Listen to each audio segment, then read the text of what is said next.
Rajshahi branch থেকে এসেছি, আপনারা অনেকেই জানেন। তো রাজশাহীতে একটা কথা আছে, বাপ ভালো তার ছেলে ভালো, মা ভালো তো জি, গাই ভালো তার বাছুর ভালো, দুধ ভালো তার ঘি। তো আমাদের ব্রাঞ্চে স্যার একবার দাওয়াতে গিয়েছিলেন, তো ওখানে আমি একটা কথা বলেছিলাম যে কেউ খাবে না, তা হবে না। এখানে আমার অত্যন্ত সৌভাগ্য, ম্যাডাম যেমন বললেন আমাদের শ্রদ্ধেয় এমডি স্যার রয়েছে, আমার ভাই বাবাডে রয়েছিলেন বর্তমান ডিজিএম আমাদের অচিন্ত কুমার নাগ স্যার ছিলেন আমাদের আরেকজন ডিজিএম স্যার, আর আরেকজন নিজেও স্যারও ছিলেন, এবং ছিলেন আরেককে এজন একজন ছিলেন, ঠিক এই মুহূর্তে আমার মনে পড়ছে না। তো স্যারকে আমি প্রশ্ন করেছিলাম, স্যার ওই সময় স্যার সম্ভবত এজিএম ছিলেন আমাদের ওখানে দাওয়াতের সময়, স্যার আপনারা তো আসলেন, তো রাজশাহীর লোক তো অনেক কিছু নতুন শুনতে চায়, তো বাসর ঘরে প্রথমে কে কথা বলেছিলেন? তো স্যার উত্তর দিয়েছিলেন যে ওই সময় আমি চুপ ছিলাম। তো এই বয়সে ম্যাডাম যে হারে গানের ফ্লো দিচ্ছে, ওই সময় স্যার চুপ না থেকে উপায় ছিল না। আর আরেকটি কথা না বললেই নয়, যেহেতু আমি রাজশাহী থেকে এসেছি, সবাই বলে রাজশাহী নাকি ভালো। তো এমডি স্যার রয়েছেন, আমার তো মনে হচ্ছে রাজশাহীর চেয়ে আজকে কয়েক গুণ ভালো আপনারা করেছেন।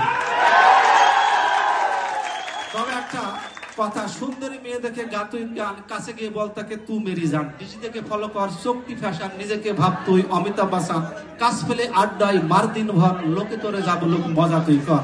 তবে এই মজাটাকে বাড়িয়ে দিতে স্যার আপনি যদি এক কলি ডুয়েট গাইতেন, সবাই খুব খুশি হতেন।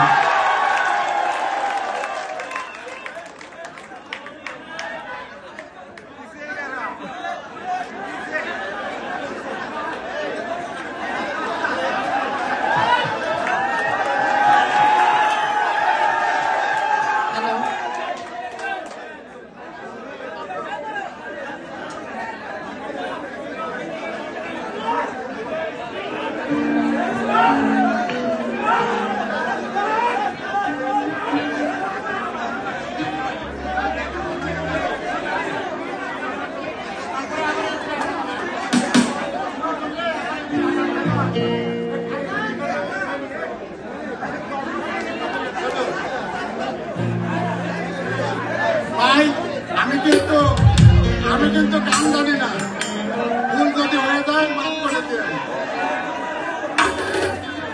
সাত সাগরে পার করিতে নেব তোমার মালায়, নেব তোমার গানের সোনা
আপনার রাজনৈতিক কোনো ব্যাকগ্রাউন্ড আছে, মানে রাজনৈতিক কোনো আত্মীয় আছে?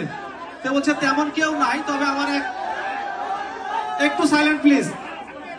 তো বলছে তেমন কেউ নাই, আমার এক আঙ্কেল আছে ন্যাংড়া কুদ্দুস। তো বলছে ন্যাংড়া কেন? তো বলছে সমস্যা নাই, ন্যাংড়া এক পা দিয়ে যা দেখাচ্ছে তাতে দুই পা থাকলে দেশের খুব সমস্যা ছিল। তো স্যার যিনি বললেন যে আমি খুব একটা ভালো গান জানি না, স্যার যদি ভালো না জানে এই পর্যন্ত যায়, ভালো জানলে খবর ছিলেন।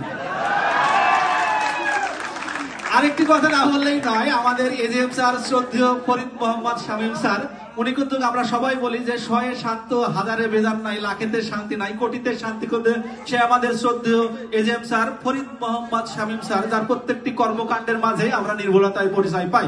তবে আজকে এখানে এসে আমার মনে হচ্ছে তিনি সত্যই বলেন, শাহী স্যার, স্বপন স্যার সবসময় আমাদের প্রত্যেকটা মিটিং এ গল্প করেন যে ওনারা হলো আমাদের গুরু। তবে আজকে এই শান্তিনগরে শান্তি খুঁজতে না আসলে আমিও বুঝতাম না কেন আমাদের এজিএম স্যার এই স্যারদেরকে গুরু মানেন। তবে ধন্যবাদ ওনাদের জন্য, আরো একটি করে করতালি। অর্থাৎ অন্য কথা নাই, এবার আবার চলে যাচ্ছে অনুষ্ঠানের দিকে। বইয়ের কথা শুনে করবি না কারে, ধমক লাগাবে শুধু খাবি না রে ভাত, অসুখের বাহানা সে যদি করে, বাপের বাড়িতে পাটা কাটটা ধরে, শ্বশুরের টাকায় চিকিৎসা কর, শালা শালি যা বলুক মজা তুই কর। এই মজাটাকে আরো এক ধাপ এগিয়ে দিতে আসছে এবারে অন্য কেউ নয়, পিয়ারো খালেদ। পিয়ারো খালেদ মঞ্চে আসছে।